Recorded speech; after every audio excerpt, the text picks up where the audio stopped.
Bismillahirrahmanirrahim. Assalamualaikum warahmatullahi wabarakatuh. Alhamdulillah, salatu wassalamu ala rasulillah wa ala alihi wa sahbihi wa man wala ma ba'd. Kita lanjutkan pelajaran kita, pelajaran ke-20 ya, 20 dan 21 ini akan berbicara tentang keagungan dan kekuasaan Allah Subhanahu wa taala.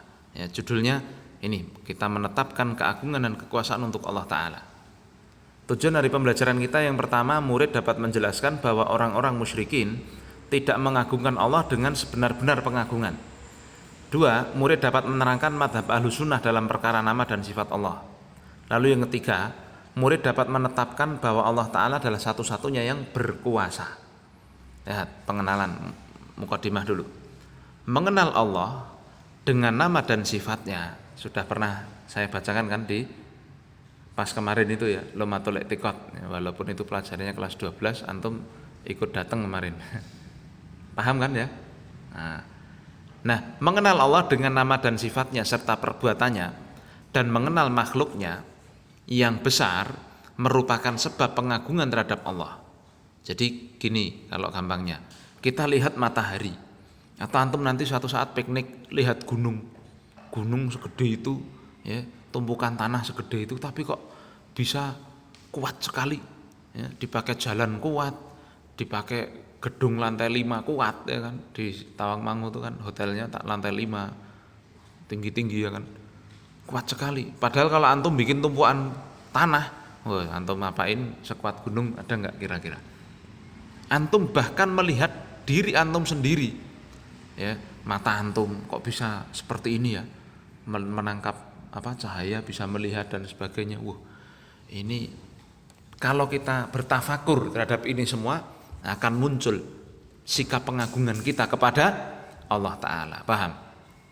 Nah, sehingga dengan itu seorang hamba mengenal bahwa hanya Allah lah satu-satunya yang berhak untuk disembah. Jadi kalau dia yakin yang menciptakan segala sesuatu Allah, ya dia hanya menyembah Allah semata. Nah, Allah Subhanahu wa taala mengatakan ya. Ya, kalimat subhanahu, lihat, itu artinya adalah pensucian bagi Allah dari apa yang tidak pantas dengan kemuliaannya. Ini kisahnya ini nanti kita akan baca hadis tentang jarak langit dan bumi, besarnya langit dan bumi dan sebagainya. Semangat ya. Allah mengatakan wa ma qadarullaha haqqa qadri, dan mereka tidak mengagungkan Allah dengan sebenar-benar pengagungan. Orang-orang kafir itu tidak bisa mengagungkan Allah. Wal ardu jami'an qabdatuhu yaumal qiyamah, dan bumi semuanya akan digenggam oleh Allah Subhanahu wa taala, dan juga langit was samawatu matwiyatun biyaminih, dan langit akan digulung dengan tangan kanan Allah. Bumi digenggam oleh Allah, langit digulung dengan tangan Allah. Subhanahu wa ta'ala amma yusyrikun. Subhana, maha suci Allah dari apa yang mereka sekutukan. Lihat ya, kisah tentang ayat ini. Lihat di bawahnya. An Ibni Mas'udin radhiyallahu anhu qala. Dari Abdullah bin Mas'ud radhiyallahu ta'ala anhu, beliau mengatakan, Ja'a habrun minal ahbari. Datang seorang habrun. Habrun itu seorang yang berilmu dengan ilmu yang banyak. Ya, habrun itu artinya apa? Pendetanya Yahudi. Ya, datang seorang pendeta Yahudi ila Rasulillah sallallahu alaihi wasallam, kepada Rasul, lalu mengatakan, ya Muhammad, wahai Muhammad, inna najidu, sesungguhnya kami temukan, annallaha yaj'alus samawati ala isbi'in, sesungguhnya kami temukan, maksudnya dia temukan di mana? Di Tauratnya, Taurat sebelum dirubah ya. Kata pendeta Yahudi ini mengatakan, kami dapati dalam Taurat bahwa Allah itu menjadikan langit-langit ya, langit itu di atas satu jari Allah. Paham?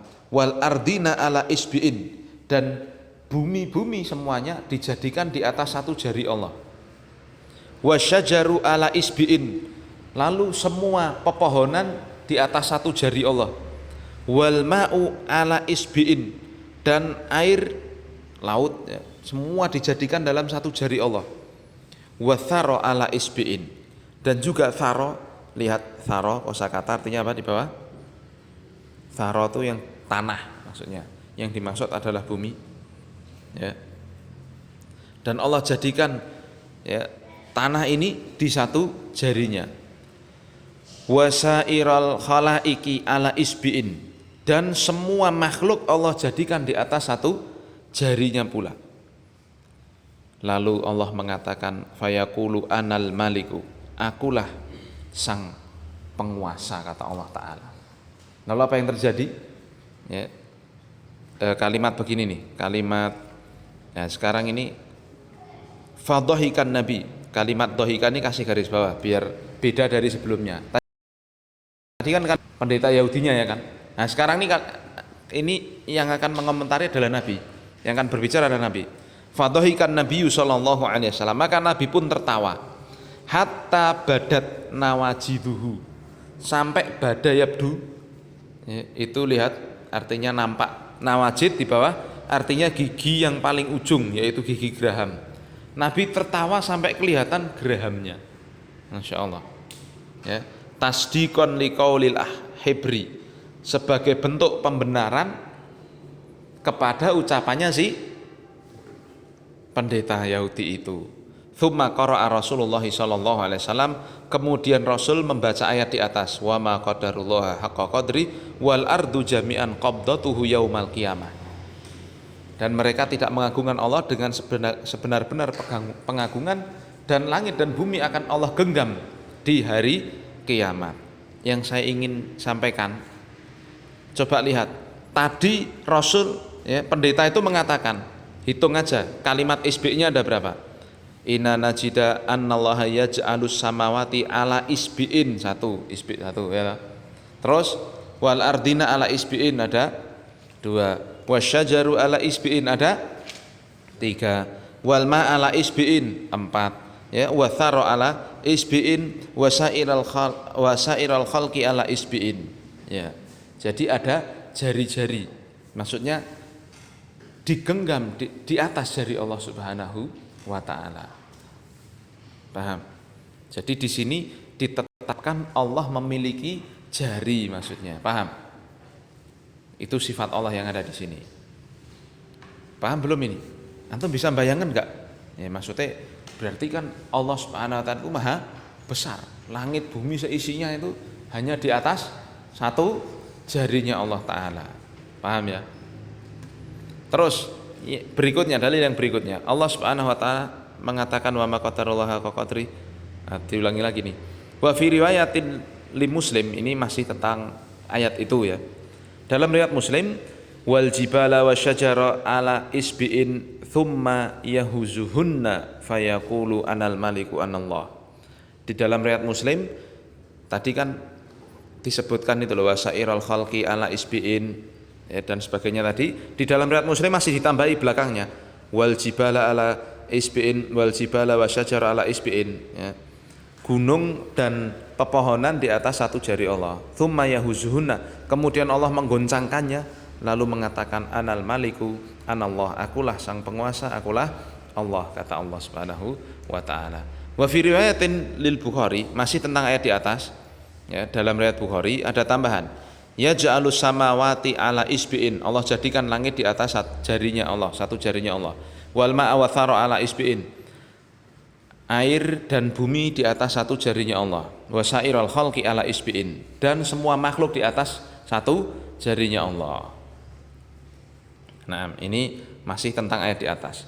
Wali Muslim an Umar an ibni Umar marfu'an, dan dalam riwayat Muslim dari Abdullah bin Umar secara marfu', kurung buka, yatwi ya, yatwillahu samawati yaumal qiyamati, kelak di hari kiamat Allah akan menggulung langit. Tawayatwi itu gulung ya.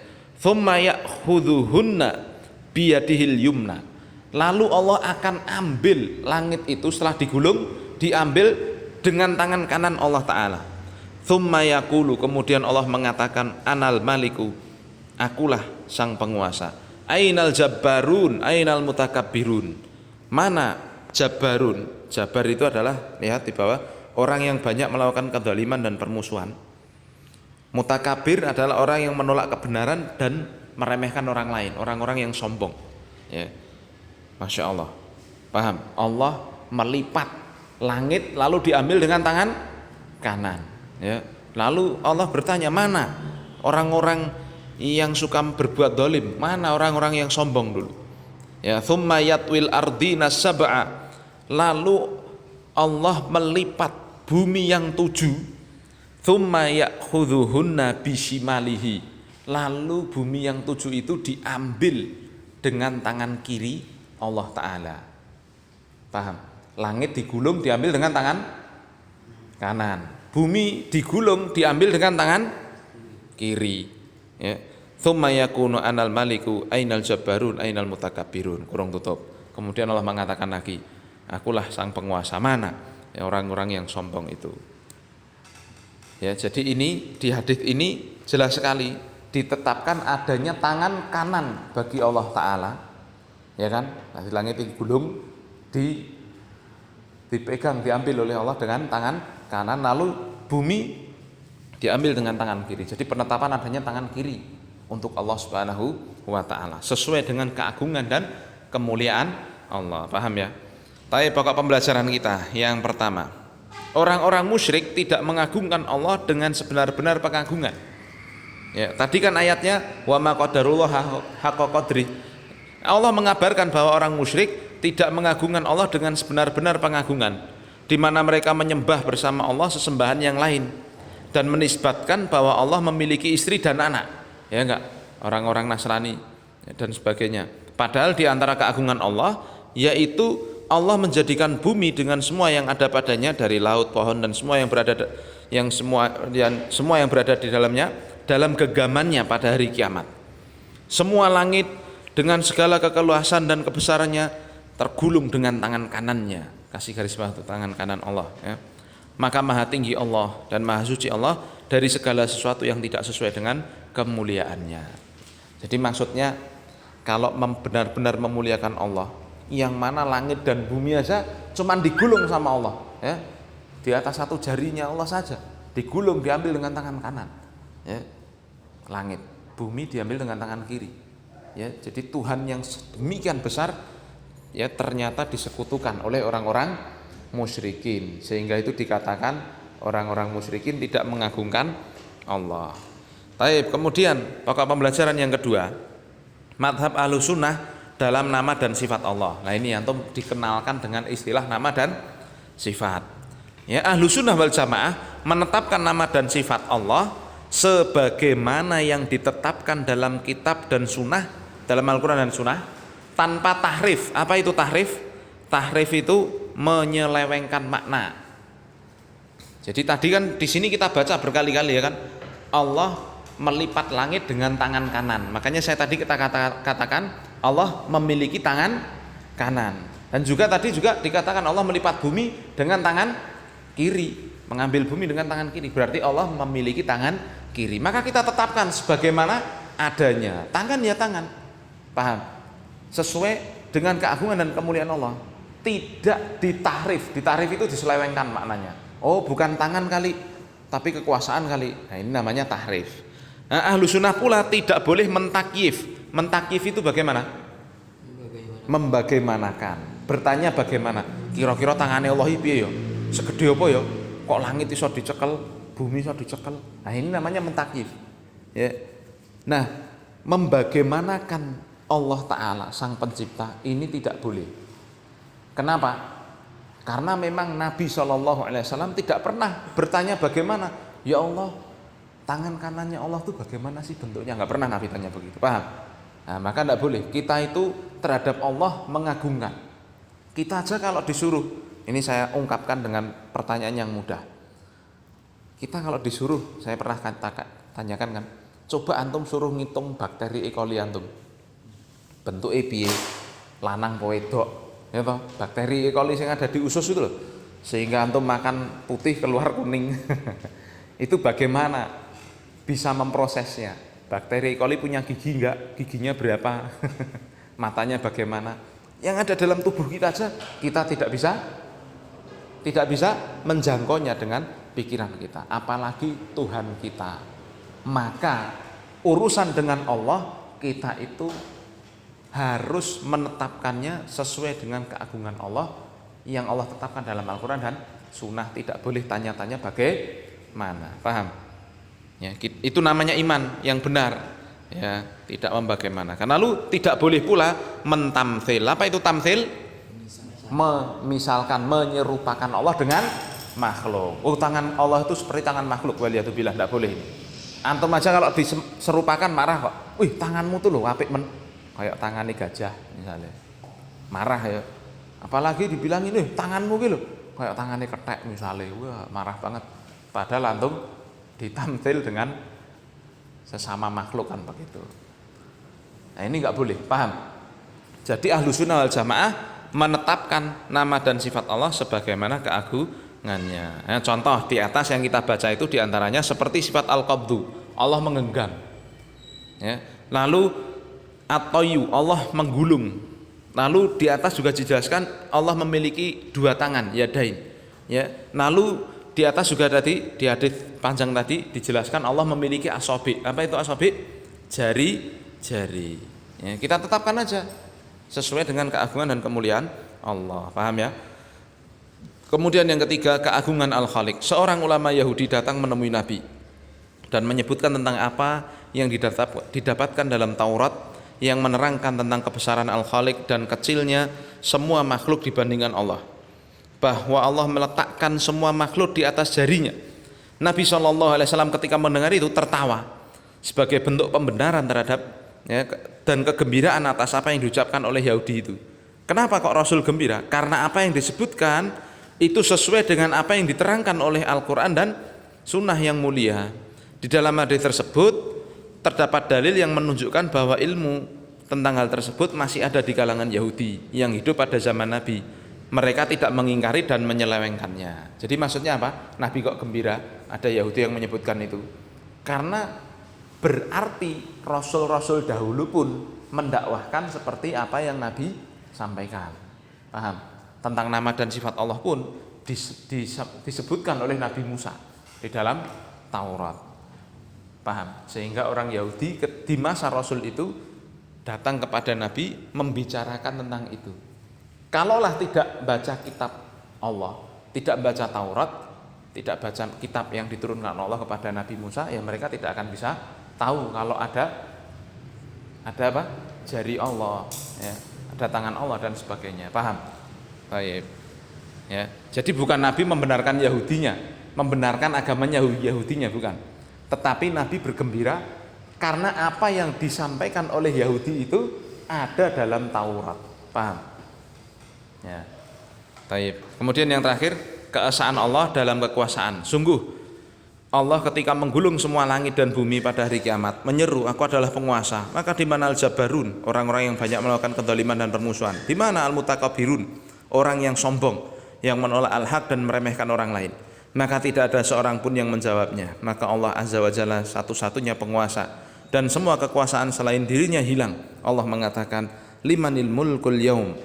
Ya, milik siapa kekuasaan di hari ini, yaitu hari akhir nanti? Lillahil wahidil qahar, milik Allah satu-satunya yang maha mengalahkan segalanya. Dan dikhususkan penyebutkan al-jabbarun dan mutakabirun tanpa yang lainnya karena mereka telah menyaingi Allah dalam kesombongan dan kekuasaan. Jelas ya? Masya Allah, ini dasar untuk mempelajari nama dan sifat Allah. Nanti insya Allah di KMI lebih lanjut. Nah, kita selesai pelajaran kita, evaluasinya kita kerjakan. Subhanakallahumma wa bihamdika, asyhadu an la ilaha illa anta astaghfiruka wa atubu ilaik. Assalamualaikum warahmatullahi wabarakatuh.